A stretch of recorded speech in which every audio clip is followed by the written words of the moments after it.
French ডিক্টেটরদের লড়াই শুরু Atlas লায়নদের বিপক্ষে। কোয়ার্টার ফাইনালের ম্যাচ বলে পরিচয় করিয়ে দিলেই হবে না, এটা আধিপত্য প্রমাণের খেলাও বটে। কারণ এই ম্যাচ দিয়ে আফগান চ্যাম্পিয়ন মরক্কো যেতে চায় সেমিফাইনালে, হতে চায় প্রথম আফ্রিকান নেশন যারা শেষ চারে খেলেছে। আর অন্যদিকে ফ্রান্স হিসেবটা মেটাতে চায় রাশিয়া আর কাতারের সাথে সামঞ্জস্য রেখে। গেল ১০ বছরে ফুটবলে ফ্রান্স যে টিউন সেট করেছে সেটা ওরা ভালোভাবেই আঁকড়ে রেখেছে। সেই প্রমাণটাও আবার মিলেছে টুর্নামেন্টের শুরুর ম্যাচে সেনেগালকে ৩-১ গোলে হারানোর মাধ্যমে। ইরাক, নরওয়ে, সুইডেনকে উড়িয়ে দিয়ে আসা ফ্রান্স কোয়ার্টারে পেয়েছে মরক্কোকে, যারা কিনা আবার ফ্রান্সের মতোই হাই স্পিড আর গোলের খেলা বিশ্বাসী, কিন্তু গোল কনসিড করায় একেবারেই কৃপণ। ৫ ম্যাচে ৪ গোল কনসিড করে দিয়েছে ৭ গোল। ফ্রান্স যে ঘরানার ফুটবল খেলে মরক্কো তাই। যেহেতু ট্যাকটিসে ফ্রান্স মরক্কোর খেলায় সিমিলারিটিস আছে, সেহেতু কোয়ার্টারের ম্যাচটা হতে যাচ্ছে এই আসরেরই অন্যতম হাই ভোল্টেজ। তার উপর হাকিমি, এমবাপের মধ্যে কে বাদ পড়বে সেই হিসেবটা তো থাকছেই। ভিশন কিউডি মিনি এলইডি টিভিতে আছে MEMC এবং DBX টিভি সহ লেটেস্ট সব টেকনোলজি। Vision television.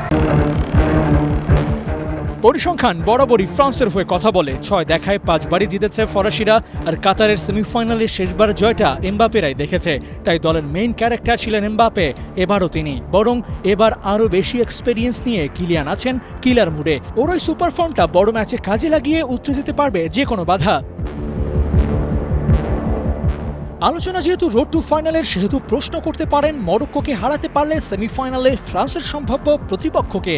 উত্তর পাওয়া যাবে স্পেন বেলজিয়াম ম্যাচ থেকে।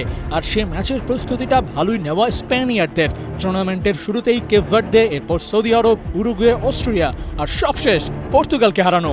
এই স্পেন ভয়ঙ্কর, অন্যদিকে তুলনামূলক সহজ প্রতিপক্ষ ফেস করে এসেছে বেলজিয়াম। এই ম্যাচে তাই লামিনরা ভালো প্রস্তুতি নিয়ে সেমিফাইনাল কনফার্ম করতেই পারে, আর সেখানে ফ্রান্সীয়দের স্বাগত জানাতে পারে।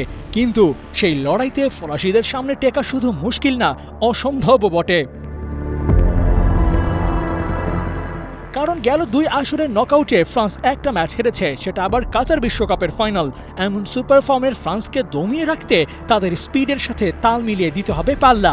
সেখানে স্পেনের মিডফিল্ড যতটা শক্তিশালী, ফরওয়ার্ড লাইনটা অতটাও মার্ক করার মতো না।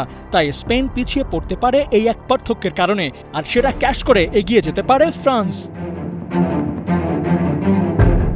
ইংল্যান্ড, আর্জেন্টিনা, সুইজারল্যান্ড কিংবা নরওয়ে, এর মধ্যে যে দলই আসুক ফ্রান্সের খুঁটি শক্ত।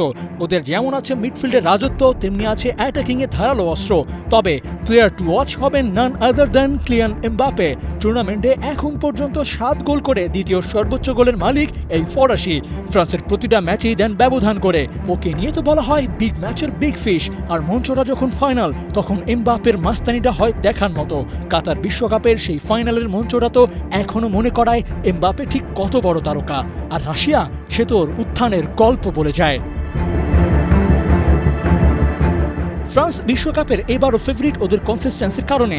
দলটির মিডফিল্ডে আছে কান্তে, চুয়ামেনি, এমিরির মতো তারকা, আর ডিফেন্সে এক ঝাঁক তারকা, ইব্রাহিম কোনাতে, কুন্দে, এন্দ্রেসরা। প্রতিপক্ষের অ্যাটাক সামলানোর জন্য এর থেকে ভালো সেটআপ আর বিশ্বকাপে নেই বললেই চলে। আর ফরওয়ার্ড লাইন, কাকে রেখে কাকে খেলাবেন? Rayan Cherki, Barcola, Ousmane Dembele, Michael Olise, আর the man and the myth Kylian Mbappe. এই নামগুলোই বারবার চ্যাম্পিয়নদের রেসে তুলছে ফরাসিদের। সেই প্যাকেজটা এবারও বিশ্বকাপে হিস্ট্রি মেক করতে যাচ্ছে। খেলতে পারে হ্যাট্রিক ফাইনাল। আবু নাইম, ৭১।